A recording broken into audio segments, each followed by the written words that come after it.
So hello and नमस्ते everyone, it's me MG अनि सन blogs. आज पनि नयाँ ब्लग लिएर आइसकेको छु। सो आज चाहिँ होइन फ्राइडे नाइट चाहिँ हानौँ भनेर चाहिँ हामी होइन आबु खैरेनदेखि हाम्रो आबु गाउँ जान्छौँ। दाइहरू पनि आउनुभएको आज चाहिँ। अनि क्याम्प फायर बस्ने आबु गाउँभन्दा हाम्रो आबुकोट गाउँभन्दा माथि चाहिँ एउटा भ्यू पोइन्ट पनि छ, सundada भ्यू पोइन्टमा जान्छौँ। सो अस्ति नै पनि गएको थियो होइन, हामी ड्रोन सुट पनि त्यहीँबाट ल्याएको थियौँ। अहिले पनि जान्छौँ। अहिले चाहिँ नाइट क्याम्पै हानेर बस्छौँ। क्याम्प हानेर अनि रमाइलो गर्छौँ आज। So keep watching guys. बल्ल कोपानीभन्दा माथि आइपुग्यो होइन।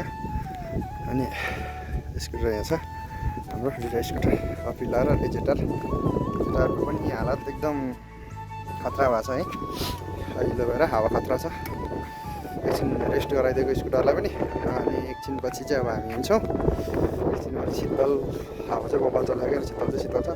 स्कुटीलाई पनि एकछिन रेस्ट है। माटो बाफ्रे बाफ, टायर त सब माटोले राख्यो है। बल्ल होइन, जामसरा कट्यो। जामसरा भन्दा माथि चाहिँ बाटो होइन खतरा रहेछ, चिप्लो पानी परेको होइन। अघि अब धेरै भयो निस्किँदा पनि पानी परेको। सो बाटो चाहिँ एकदम हिलो रहेछ है।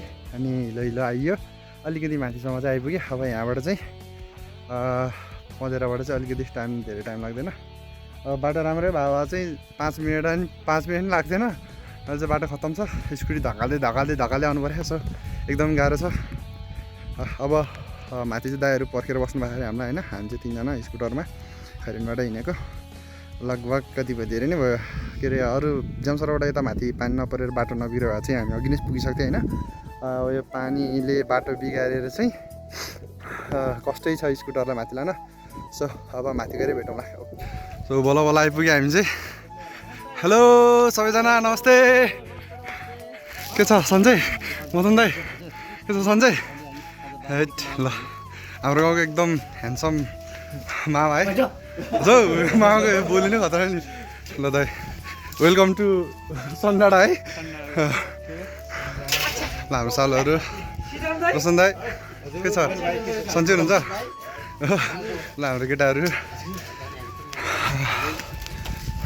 आगो बाल्ने कार्यक्रम भइरहेछ हो बिस्तारै।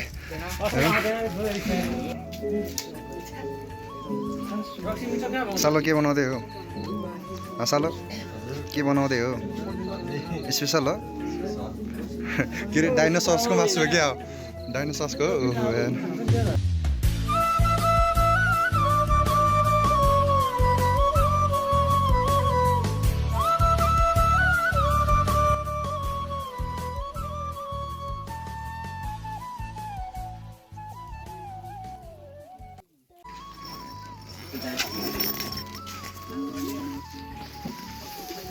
Hello, good morning everyone. We are from the top of आबुकोट गाउँ. सो हाम्रो टेन्ट चाहिँ यहीँ थियो होइन. आगो पनि बोल्दो रहेछ बाबा. द मर्निङ भ्यू फ्रम सundada आबुकोट गाउँ. Good morning everyone. सो आज हाम्रो भर्खर उठेर चाहिँ आएको. मुख धोएर टक्क लगाएर मेरो माथि त पुरा कपालको झन्डा होइन भर्खर आइरहेको दामी तरिकाले. सो गाउँबाट चाहिँ राति ढिलै भयो है. अनि सुत्ने बेला पनि ढिलै भयो. सो उठ्न पनि त्यसरी नै ढिलै भयो. अब चाहिँ एउटा छोटो मिठो ड्रोन सट फेरि लिएको होइन. मौसम पनि आज त दामी छ हेर्नु त. मौसम नै बाबा. अनि आज त मौसमले पनि च्यालेन्ज दिइरहेछ क्या. ड्रोन सट त दिनै पऱ्यो. सो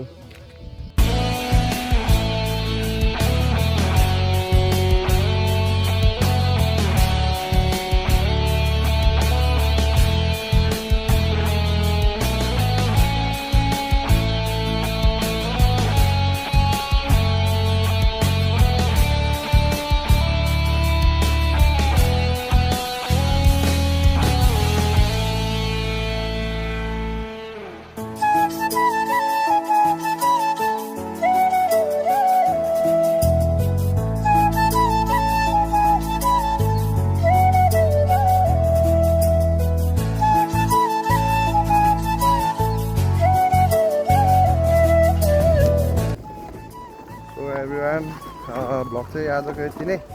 अहिले चाहिँ हामी गाउँ भ्याएर गाउँ चरेर भ्याएर होइन अनि खैरे तर्फ आइसक्यो खैरेनीमा पनि चिसो चिसो छ हिजो कपाल पानी पऱ्यो है अब आज यति नै so thank you for watching अनि आज अर्को पनि दिउँसो पनि अर्को पनि भ्लग आउँछ होला सायद जस्तो लाग्छ मलाई चाहिँ अलिकति प्लान पनि छ हाम्रो गाउँबाट चाहिँ होइन केटाहरू चट्ट लगाएर अब जुकाको सिजन पनि आउनु लाग्यो जुकाको सिजन आउनु लाग्यो हुनाले चाहिँ खैजेडीको घार चाहिँ बनाउन चाहिँ अब दिउँसो चाहिँ त्यही खैजेडीको घार बनाउँछ त्यही बेला पनि भ्लग आउँछ होला okay so thank you for watching